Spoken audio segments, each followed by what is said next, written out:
Good day, everyone. My name is Marie Muldowney. I'm the Managing Director at CSI. We're a Moody's Analytics company. Thank you for joining our webinar, which is designed to provide guidance to newcomers to Canada being recorded. So the ratings, financial reporting analysis, projections, and any other observations as part of the information provided here are and must be construed solely as statements of opinion and not statements of fact or recommendations to purchase, sell, or hold any securities. We ask that no one record this webinar without Moody's explicit written permission.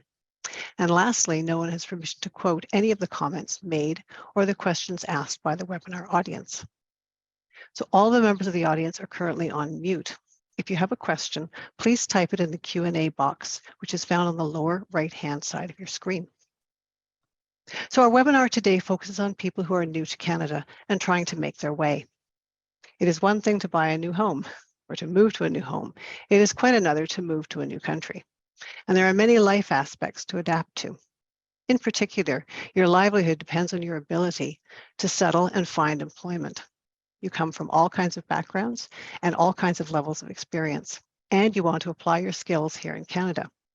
You want you and your family to thrive. So today's webinar is focused on helping you to find a path to a meaningful career. Today's session will be moderated by Rui Barreto. Rui is a Director of Client Relations at CSI. He brings a wealth of experience as a banker, mortgage advisor, and financial planner, as well as product developer and client relationship manager. So I'm going to turn the session over to Rui to introduce our panel.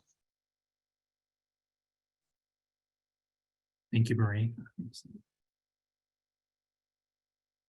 So I'd like to welcome Kwok Thon, who's a project manager of financial services leadership connections at Access Employment, as well as Riyadh Salam. He's a national director of client segment strategies, healthcare and business services for RBC.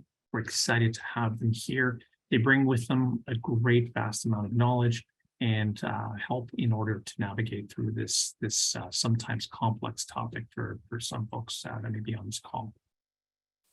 Next slide. I'm going to jump right in, and my first question I'm going to ask to Riyadh. So Riyadh is a two-part question. Riyadh, how would you describe your experience navigating the Canadian financial service industry as a newcomer?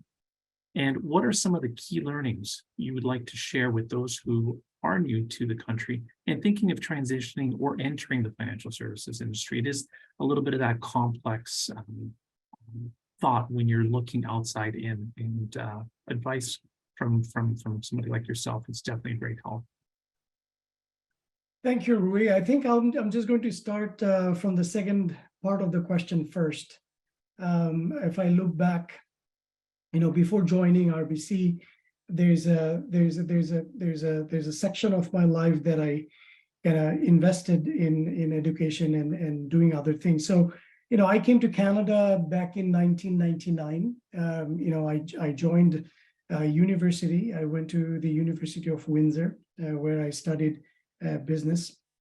And right after the university, I came to Toronto, and then actually this struggle has started. So I came as an international student back in the days, So the reason I say the real life is started right after my graduation is because when the money flow is stopped from the family, and you get a little bit of reality check, and then the struggle of life starts. But I think when I go back to my school years, now that I look back, of course I was very excited. I was young, and I came to this new country all by myself.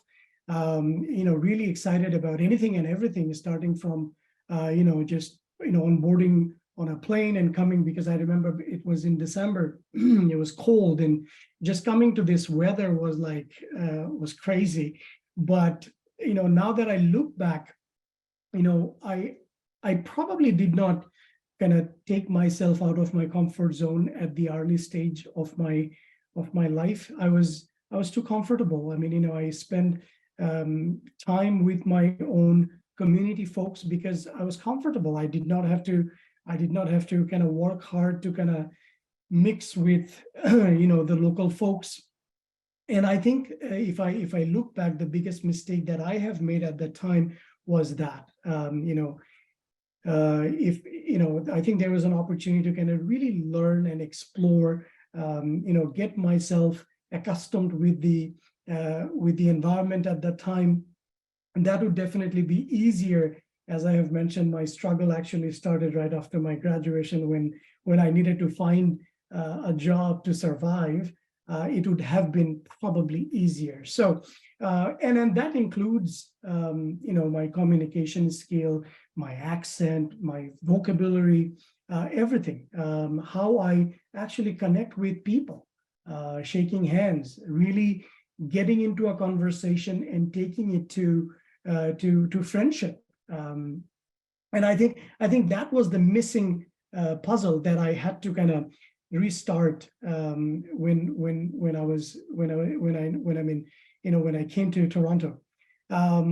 In the school days, there are a lot of my friends from my own community. We were doing courses together, so I did not necessarily have to kind of go out and do stuff with the local folks.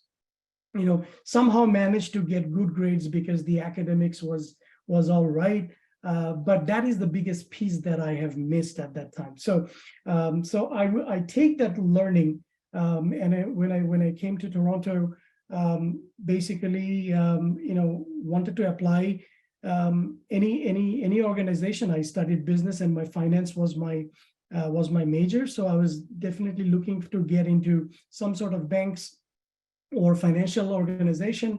But then I was faced with another reality. Back in the days, I don't know if things are similar now. I think it is not.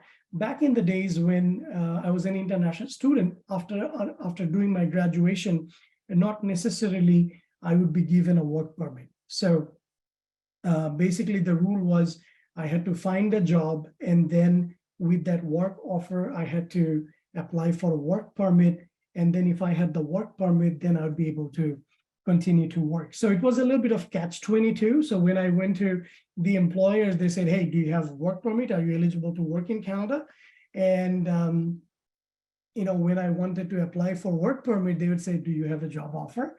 So it was a catch-22. And I kind of, many people in that time zone kind of, found themselves in a similar position. So we just had to do whatever was in front of us. I mean, we did not shy away from doing anything. And I remember knocking each and every door, carrying my, 20 of my resumes every day in the morning. Online application was there, but one of my friends and my senior friends suggested that, hey, listen, the probability of getting a job is going to be much better when you have a face-to-face interaction. So I took it and I started walking downtown Toronto, Scarborough. I'd be carrying 20 resumes with me. We'll try to put on a nice dress shirt and knock each and every door and just, approach various different employers. And I remember my first job was interesting because I knocked the door of a travel agency, and I just walked into, and there was like a couple of tables and folks were sitting in there. And I just say that, hey, do you need somebody to do your accounting, to do your bookkeeping or whatever?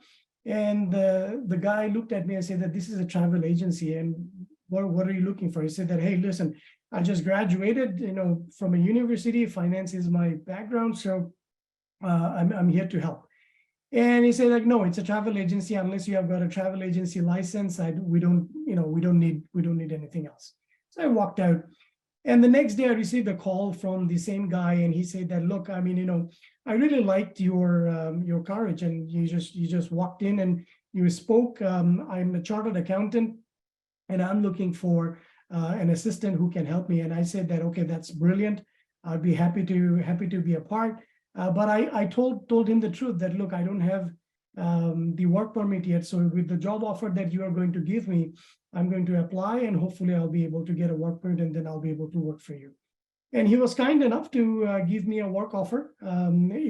Of course, it was nothing compared to what my friends were getting by, having a graduation from a Canadian university at that time.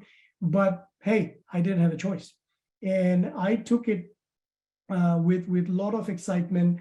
And that was my first job. Basically, I was, although the title was a junior accountant, and I remember, in the morning I'd be going to the office and there are going to be shoe boxes full of invoices that would be given to me, and I'll be just putting it into QuickBooks to prepare the accounts receivables and accounts payables and whatnot. So that's my first job, and I learned that to make the move to get to somewhere, I needed to start somewhere. Not necessarily that was the intended job that I had in my mind, but there has to be a start at some point. So that's how I started, and then I did that job for a couple of months, and I applied for my permanent residency.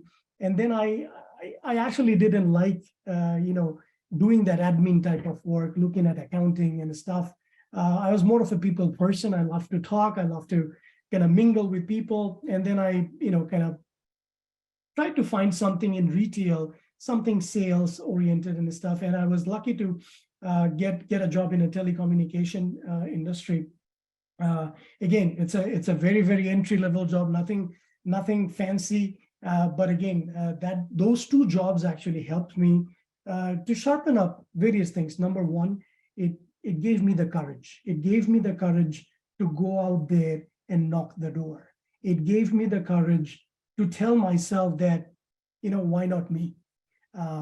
It gave me the courage to be more confident, knowing that English, English was my second language. English is still my second language, but, it gave me the confidence that as long as I'm able to communicate, as long as I'm humble, as long as I'm able to show my value and I'm able to articulate my value proposition, I will be able to make it.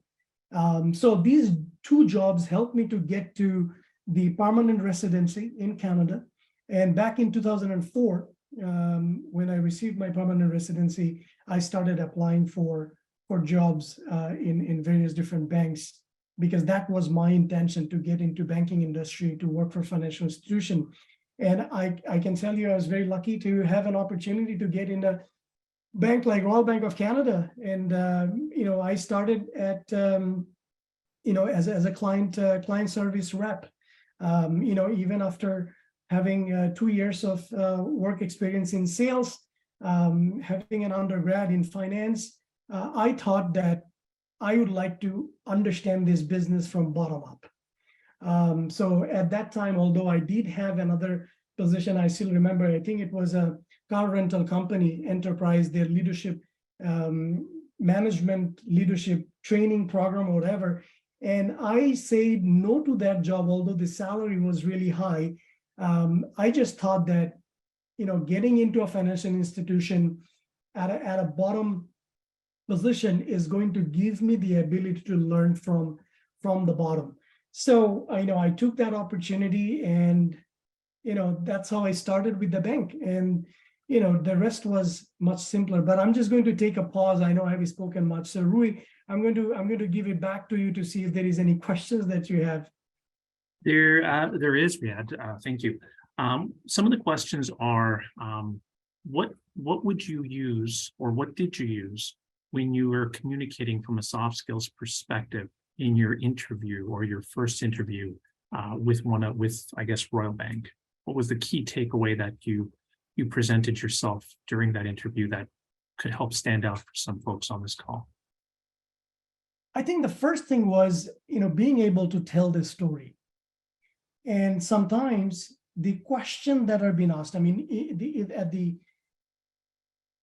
at that level, there are a couple of general questions that all the organizations ask. Tell me about yourself. Tell me a scenario where you were able to handle a red-eyed client, or tell me a story that you were able to exceed your target, and so on and so forth. So, if you really think about the job interview techniques, there are a number of questions that are being asked. But when you are looking at these questions, and if you are just answering to those questions, like, without telling your story, I think there is a missing link. So what I tried to learn was, can I tell my story? No matter what the question is, can I tell my story that I wanted to tell? So for example, if they say, tell me about yourself, I don't shy away talking to anybody about my background. Like, I mean, I came from a different land. Initial struggle was there. Whatever it is, I don't shy away talking about other things that I do. Is it music? I read books. I love to spend time with my family, my kids, whatever that is, rather than talking about just the skill sets required for the job. Can you tell the story as a human being, how you can connect? And I think it took me time to learn that. But I think that is the kind of tactic, if you may call it, I deployed in the interviews that I have taken at that time. And I was able to connect with the interviewer. And I think that is important. And one last question, and then we'll kind of move on to Kwok. But this question is there something that I should include in my resume that makes me stand out to a bank manager when they're hiring an individual? Well, I mean, honestly, the resume is a piece of paper, and sometimes, a resume is a resume. But I think there are key skills that we look for as a bank or any organization who deals with people, is your ability to relate with people, your ability to take yourself out of comfort zone, your ability to take on a goal that is probably bold and big, but not get nervous about it, not get taken away by the goals and the ambitions, but your ability to look at the stretched goal and that can-do mentality. That, yeah, you know what, it doesn't matter what is going to come to my way. We will get it done. And focusing on clients. That is important. At the end of the day, everything that we do as an organization or as a human being, as an advisor or whatever you may call it, it's centered on client's need. So, there are a couple of skill sets that is required to really understand the client's need. One would be sometimes when we are relationship managers or when we are sales, we really love to talk. And sometimes it's just the opposite. To really understand the client's need, we just need to actively listen. And that goes for the interview as well. Sometimes we are so anxious to tell our story, we miss the things in between lines that are being asked of us. So really be present in the moment, being attentive, being that active listener, client-centric, bold, that can-do attitude, some previous experience or performances that can highlight these type of achievements that you may have, can definitely help in the resume. My opinion, of course. Thank you, Riyadh. I completely agree. I mean, sometimes we get so caught up in trying to kind of be something that we're not, that our story doesn't actually come through and it doesn't resonate. And you're right. I mean, when you're meeting with the potential manager for a position, they're really just trying to kind of assess whether you're the right fit. And, sometimes being able to be sincere and really kind of describe who you are, as you've mentioned, is the key thing that the hiring manager takes away from that interaction with you. Yeah, and as I look back, taking preparation, there is no alternate, right? When I look at that preparation phase, I look at it, I actually divide this into two segments. One is deep diving into myself. And what I mean by that is really genuinely doing a SWOT analysis on myself, looking at strengths, weakness. I would not say weaknesses, just the opportunities, and really dive into it and be authentic about it, right? Sometimes we, again, depending on the personality, sometimes we focus on the opportunities too much. We don't want to acknowledge any strengths that we have. Sometimes we focus on our strengths too much and we forget that we have some opportunities, right? Deep diving into oneself is an exercise which should allow to really understand the strengths and the opportunities and understand how these strengths can help you to overcome the opportunities that you have. And really find that connection between the strengths and the opportunities so that you don't beat yourself just because you have some opportunity or weaknesses that are required for a job, whereas you have got another strength which is completely unrelated, but you can actually leverage those strengths to overcome the opportunities that you have. And sometimes when we are trying to portray ourselves as very confident, we kind of forego the opportunity side altogether and not even mention anything. When in the questions or interactions, it comes at, okay, tell me something that you're working on, and we get lost. We take a pause. That tells me that you did not look into yourself. I mean, if someone asks me, Riyadh, what are you working on? I should be able to immediately say, hey, I'm working on my active listening skill now. Because I think, and when I say active listening, it's not only just being quiet and give the floor to somebody, it's actually listening to the other individual, try to understand their lip movement, understand the environment, and really grasping what they're talking about. So the bottom line is, in that preparation phase, really deep diving into yourself is number one. And number two could be deep diving into the opportunity itself, right? So when you are looking at a job or an opportunity, try to understand what are the skill sets that are actually required for that job, right? So once you are able to identify 5 skill sets that are required, and it's usually written really well in the job requirements and whatnot, then you will be able to kind of use that as a benchmark and compare your skill level, the strength and the weakness on that, and then you will be able to hopefully kind of work on preparing your story, how you are connecting your strength with the opportunities, as well as your strength with the job requirements and the skills that are required for that specific opportunity. Hope this makes sense. Yeah, thank you, Riyadh. That's extremely helpful. We're going to segue now. If you think about Riyadh's journey and Riyadh's experience, he basically ran and did a lot of the legwork himself. Now we're going to segue to Kwok, who is part of an organization, Access Canada, which continually tends to help a lot of individuals who are looking to enter the industry. So, Kwok, my next question is to you. So Canada tends to attract a majority of immigrants with experience in banking and similar industries.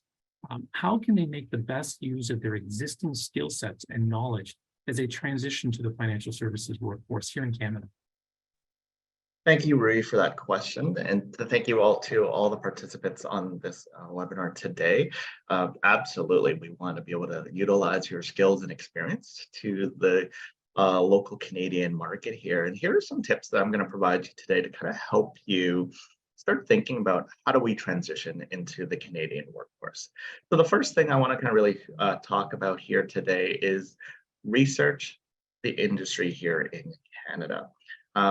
First point is to get to know the Canadian vocabulary and terminology used in the field. So really do look at those job postings as you're meeting with people, start to highlight some of the keywords, key skills that employers are looking for, and start to use that in your repertoire in terms of the communication you have to your network contacts, on your resume, onto your interview skills, as you go through your job search process.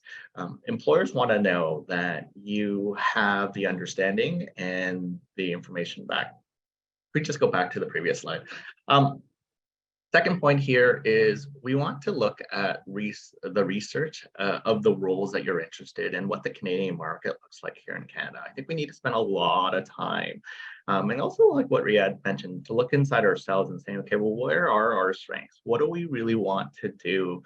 And where do we want to transition into the market? I always say, look at your background. What are your previous role? What are your previous experience? And what does that role look like here in Canada? This way that you can then beautifully utilize your skills and experience. You're not transitioning into a new role. You're not transitioning into a more junior role. You're transitioning to right about where you left off from your previous country. And I think that's really important as we have an easy transition into the Canadian market.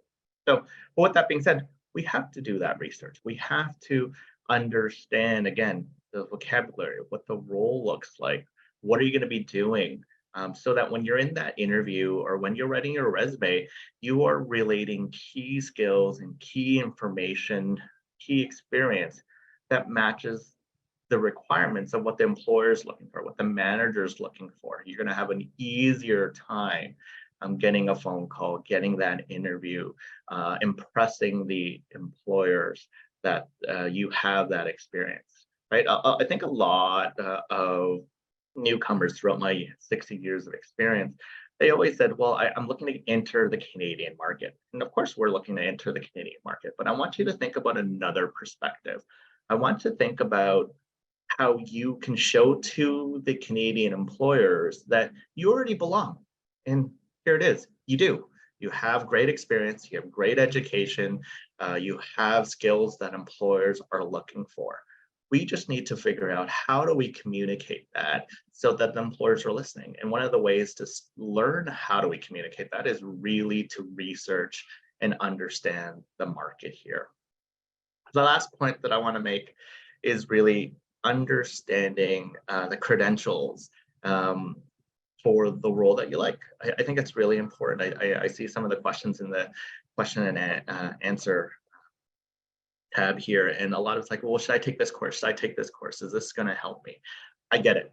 We all kind of grown up on this idea of like certification and education is really important to have. I think one of the key things here in the Canadian market is looking at getting the credentials that will benefit you and what the employers are looking for in the new role that you're looking for. And CSI is great. They have great certification and credentials that banks are looking for, but we got to pick the right one that aligns to your career. I've seen a lot of participants come in and get any of the certification, and what happens is it's not right for the role, and what will happen is that the employers will be very confused of looking at your resume, looking at your experience, and then looking at the certification that doesn't quite align.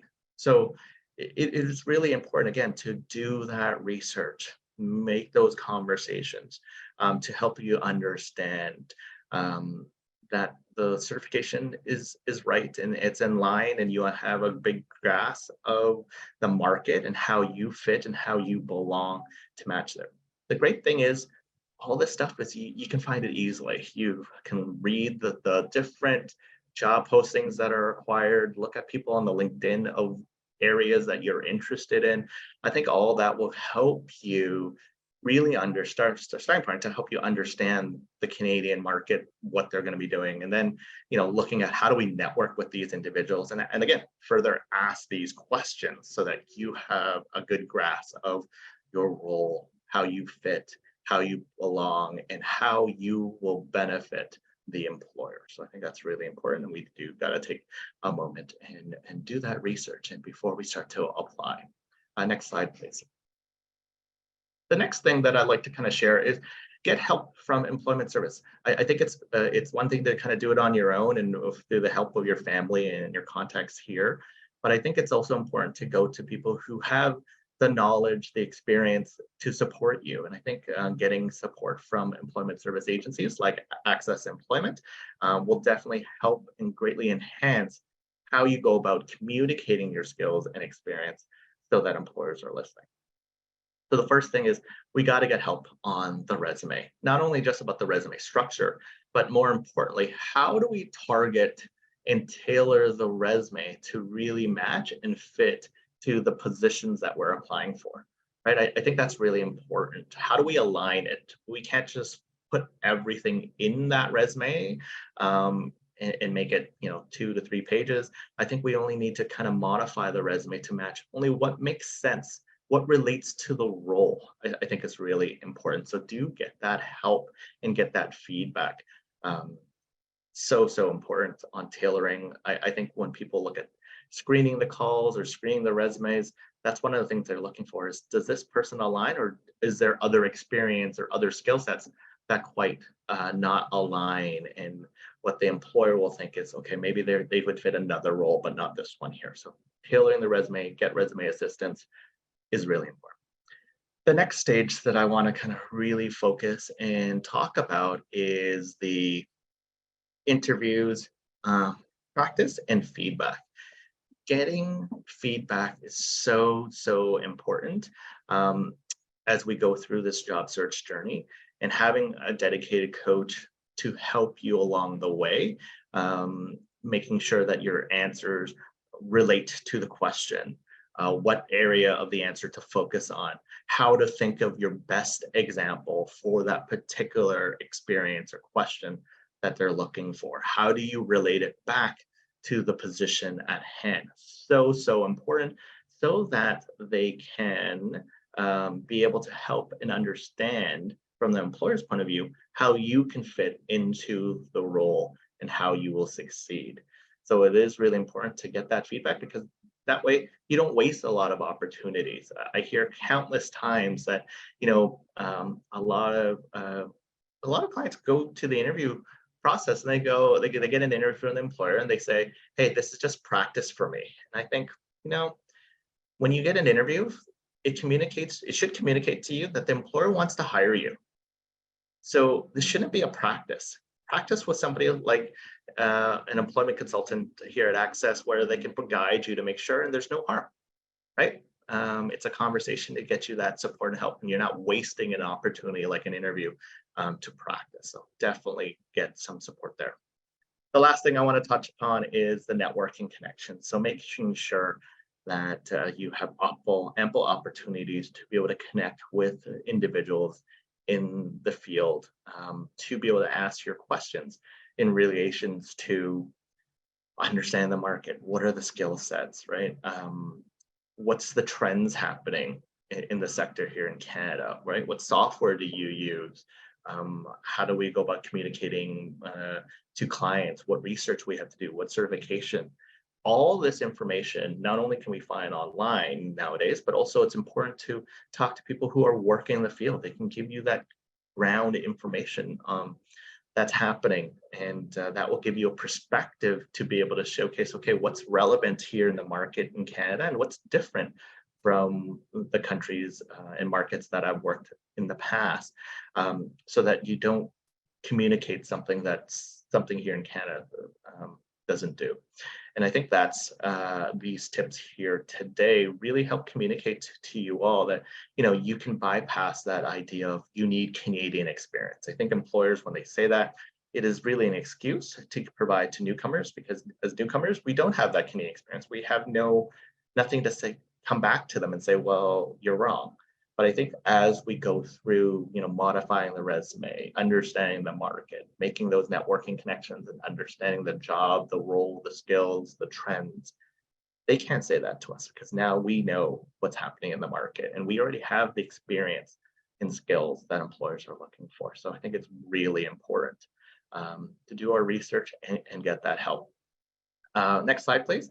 I'd like to kind of share with you a couple of programs at Access Employment that really does help provide you with a great program to enhance how do you go about communicating your skills and experience to employers. And it's called the Financial Service Connections Program. It is a 6-week program.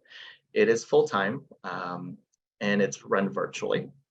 This program is for internationally trained professionals, and it focuses on clients interested in work in the financial services areas, whether that is in the retail banking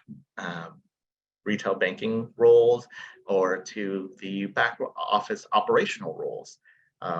So it provides a wide range of ideas of candidates looking for those opportunities. So what's in the program?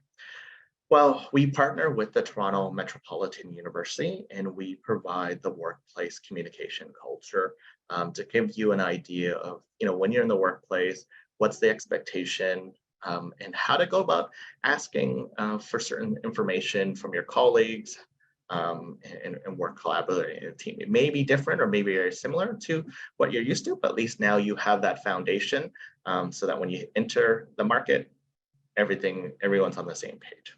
We also provide you a snapshot of what's happening in the Canadian economy to give you kind of perspective, to kind of help you figure out, okay, what are my next steps, or help gather that information, or even where to go about researching in the future if you need that information for your job. We also provide pre and post-hire support. Here we can help you after you found employment, in a sense that, hey, I found employment, but now I'm having some conflicts with my colleagues and I'm not sure how best to handle it, or I'm looking at how do I position myself so that I can move up in my career. We do provide that support. Another component is the critical thinking and problem-solving skills. I think this is kind of a new trend that employers are looking for. The employers are just not looking for someone to do the job. They're looking for someone to think critically and figure out, okay, well, how can we do this better? How can we use other services and tools? How does the big picture play in my role? And how can we look at doing that a little bit better and coming up with solutions? I think is really important. The next aspect is, of course, our employer connections, right? We do have guest speakers that come in and talk about various different topics, roles. We have our alumni, where this program's been run since 2006, I believe, right? So all those clients that have come past in the past come back and share their experience of where you are today and where they are, just like what Riyadh provided to you earlier. We have a pitch panel event where we have the ability for you to be in front of employers and give your elevator pitch or introduction and get feedback. We provide you with the speed mentoring opportunities, where we would gather a group of individuals working in a particular department or organization and have them come out and meet you, and for you to kind of have a quick conversation on anything you'd like to know from them. And it's kind of like a speed dating, but more of like speed mentoring to kind of give you that information so that you can also then take away their contacts and be able to connect them for a longer conversation towards the end. We also partner with the Toronto Triac Mentoring Partnership Program, where we help you get connected to a mentor in your field, in your area, in your department, so that you can get a good understanding of how the role works and be able to leverage their network. Of course, we have those job fairs and recruitment events that employers come to us and say they're looking to hire, and we can definitely facilitate that. And of course, our bread and butter, we help you with your resume, your cover letter, your interview skills, how to do virtual interviews, helping you with your LinkedIn, not only your profile, but how do we connect and how do we start to brand and market ourselves on that platform? How do we network effectively? That's also a big one. I talked earlier about networking and trying to make conversation to understand the field, but we also need to know a little bit more about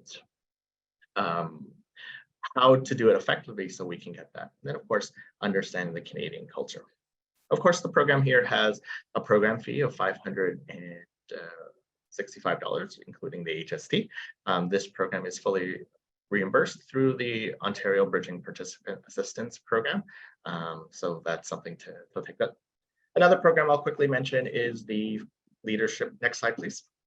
It's the Leadership Connections Program. Very similar, so I'm not going to go through all those details, but the only difference here is this program is focusing on clients looking for senior level roles who have experience in senior level roles. So, department heads, head of managers, executives, I think that's where we're looking at. And Humber College comes in and provides leadership training that provides critical aspects of leading and managing in a Canadian context and digital talent. So I think that's really important. That's the difference between the financial service and leadership connections. Thank you. Next slide, please.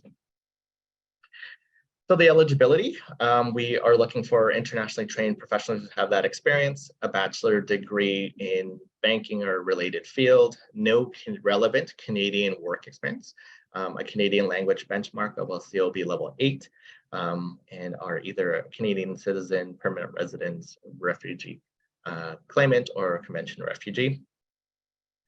And then again, the only difference in eligibility would be for leadership. We're looking for somebody who has preferably an MBA and have experience in leadership roles. Next slide, please. So here you can see the upcoming sessions that we will have. I think our May has just started, so I think the next ones will come in the summertime. For more information, just go to the link that's provided. I'm told that you'll be getting access to this slide so that you can have that information, or just connect with us here at Access and we'll be able to support you. Next slide, please. So here is all of our locations here at Access, and my contact details are there if you need any more information or referral to any of our services here at Access. And again, the slides will be handed out to you. So thank you. Next slide.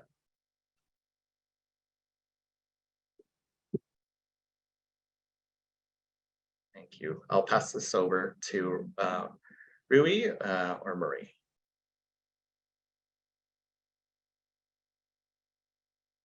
Thank you. Thank you, Kwok. So obviously, there's a number of jobs in the financial services industry. Oh, and there's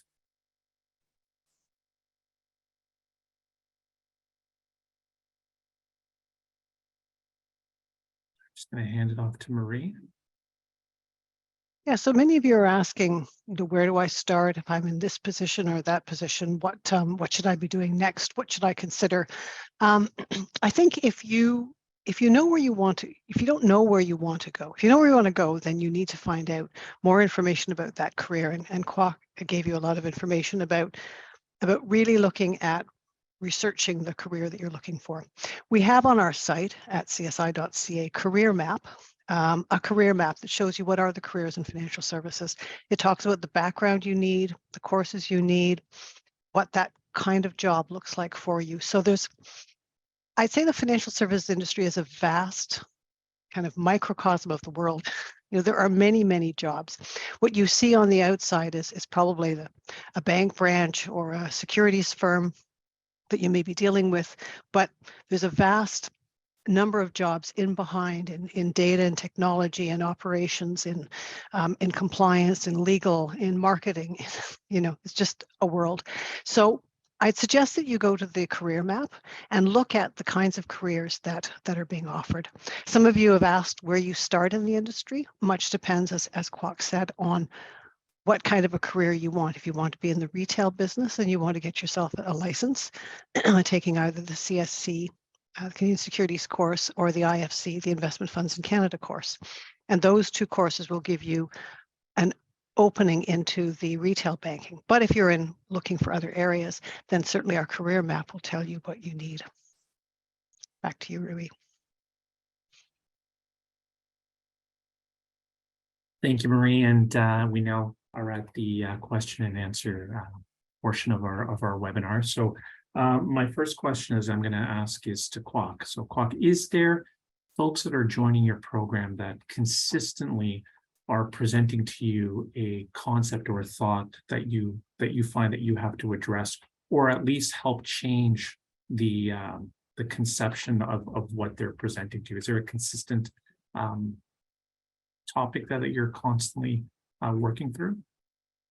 Yeah, I think one of the things we always kind of address is 2 points here. One of them is that idea of Canadian experience. How do I get that? Do I need that? What does that look like? And I provided a little tips earlier today on how can we showcase to the employers that we have that Canadian experience without actually working in the Canadian market. And I think one of the things is to really show that we have that knowledge and understanding of the role that we're looking to start our career here in Canada, be able to communicate the key skills and experience and leverage our experience to the market. I think that's really important, and understand the credentials that is required for the area that we're looking into, and communicate to the employers that we're either working on that, or to showcase we have the understanding that yes, I do require that to be able to work in that position. The second thing that I want to kind of address is the aspect of, should I start in an entry level role? I think a lot of people get that message thinking that it is easier to start in that retail banking sector and help leverage and grow and develop my career. And for some, that is great advice, and I think that it could be something that we can succeed in.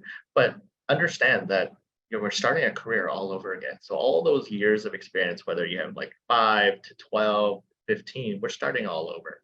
So we want to make sure that you are starting and applying for positions that are in the right area for you. So take a look at your previous role and maybe take a step, maybe one step below that. What does that role look like, so we can better understand before we get back and move up and move quickly through the various different roles. So I think that's something that I want to kind of communicate to everybody here.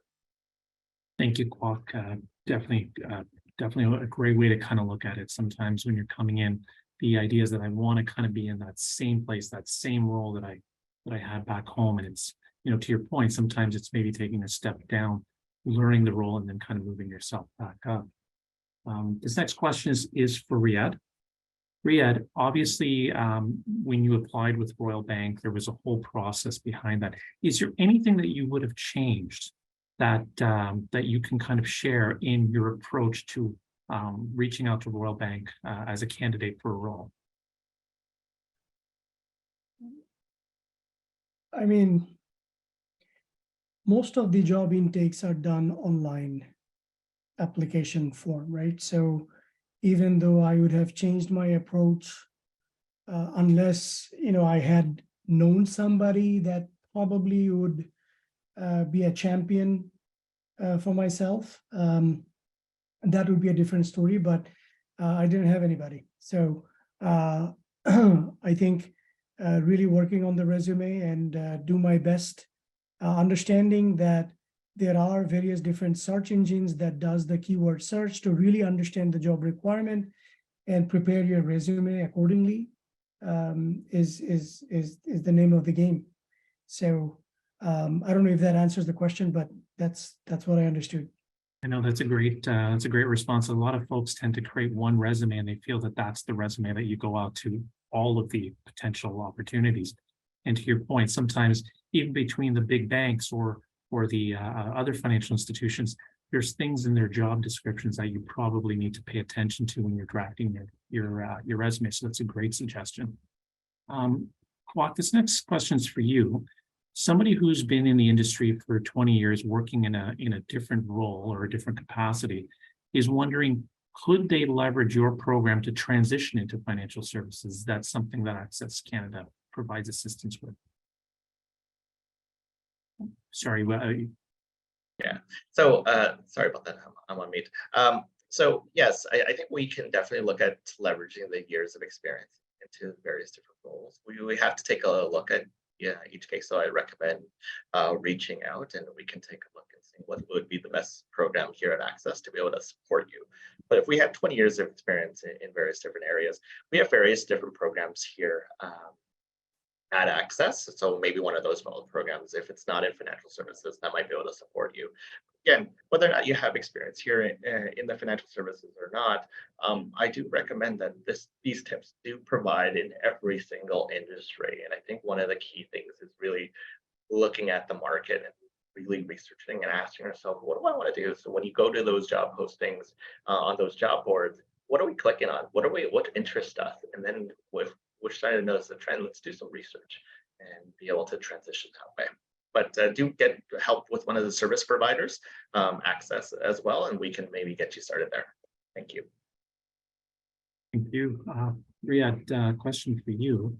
How important is credentials in education in your first review of somebody's resume? Look, it all depends on what role that I'm looking at, right? So, for example, if it is a entry-level position where you're looking to get into the bank as a client service representative or a banking advisor, you just need the mutual fund license. I mean, the prerequisite for the mutual fund license, which is either IFIC or Canadian Security Course, if I'm not mistaken nowadays. Other than that, there is not a lot. However, as you gradually move up, depending on the job requirement, if for a position you need a lot of analytical aspect, it is actually stated in the job requirement that is a high, undergrad is required.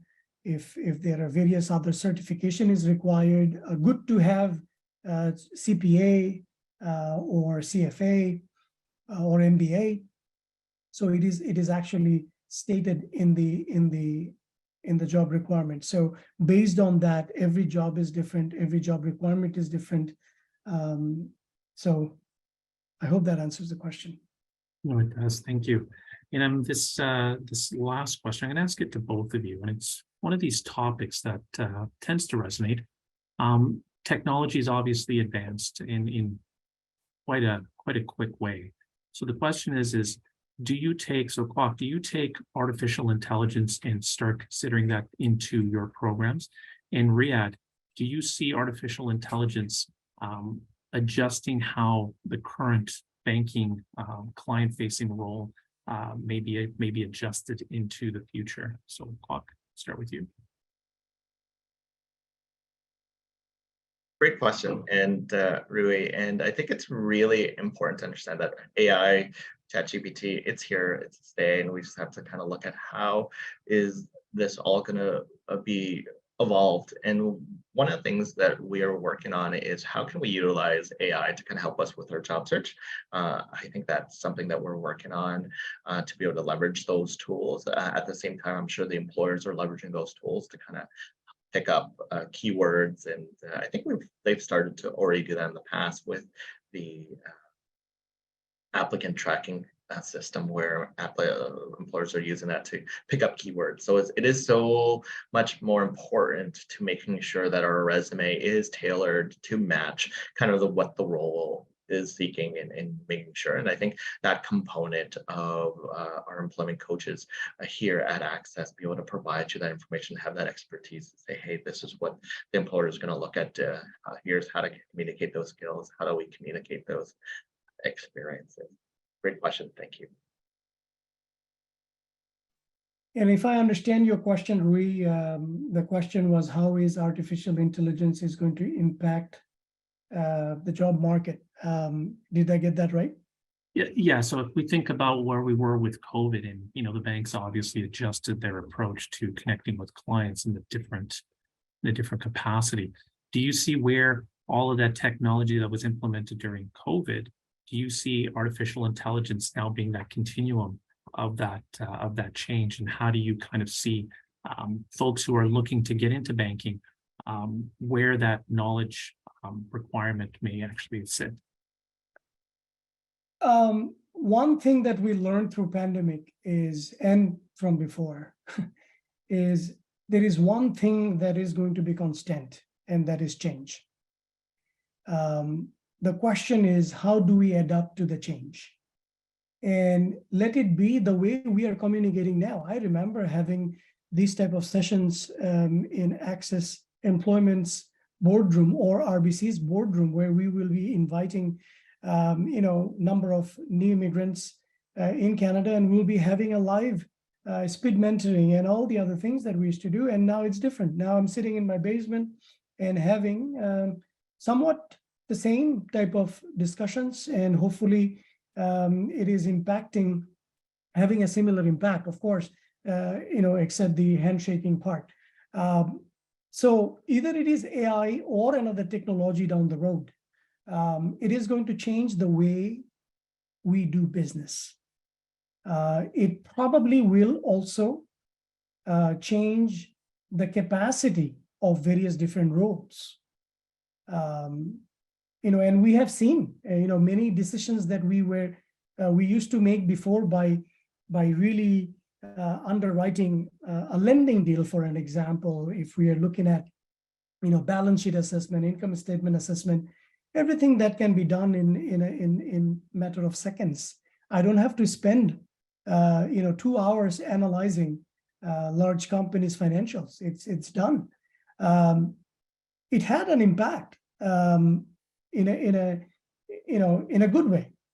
Artificial intelligence, again, it's too early for me to make any predictions, and I'm not in a position to make any predictions. But what I can tell you, as long as I have the mindset that I am going to adapt myself no matter what is going to come to my way. I'm going to learn, I'm going to thrive, I'm going to be curious, I'm going to understand how this technology works so that I can have a meaningful dialogue with anybody. I think we have done our part, right? And I think that we will still be able to be marketable. We will still be able to add value to the society and to the economy. Thank you, Riyadh. Thank you, Kwok. For those questions that we were not able to get to, we will be responding in the follow-up to the webinar. I will hand this off to Marie for closing comments. Yeah, this concludes our event. So thank you to Riyadh and Kwok, our panel members, for providing insights into designations at csi.ca. And you can start your journey into the financial service industry by enrolling in either the CSC or the IFC. You can visit csi.ca. We'll be making a replay of this event available in the coming days. So thank you for attending. Have a great day and good luck on your path to a career in financial services.